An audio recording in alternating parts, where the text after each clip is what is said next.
ديانا محمد قررت تنحف حالها وما حدا يسألها كيف. قررت انحف. فكريني عم امزح؟ فكريني عم خفف دم؟ بكره تشوفوا.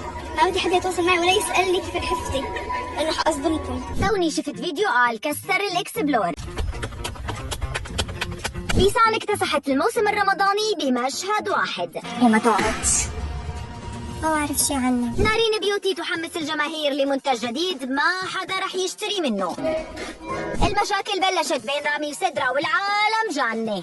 قالت لي اوكي خلصت جيم فوتبول، كنت تعبان ربحنا انتبهوا ولا محكيكم جيم فوتبول على حال. ربحنا كنا 3-0 خسرانين، فجأة قلبناها 5-4 1-0 ربحنا اخر مباراة فرق جول. محمود يثير الجدل على الجبل. بيصلي على الجبل. هلا خلص التصوير وهجموه بالهبل. كيف شي عنه؟ غيث سارة وعائلة ستارز في عمل خيري في شهر رمضان المبارك.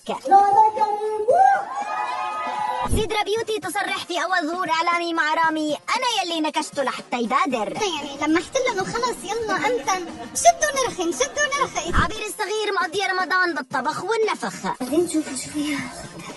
معاذ مروة من صناعة المحتوى إلى صناعة الأفلام. سارة الودعاني مستمرة في تمشيط شعرها إلى الما لا نهاية. نور مار يجمع الأصدقاء الصدوقين جدا بفيديو واحد. بيسان اكتسحت الموسم الرمضاني بمشهد واحد.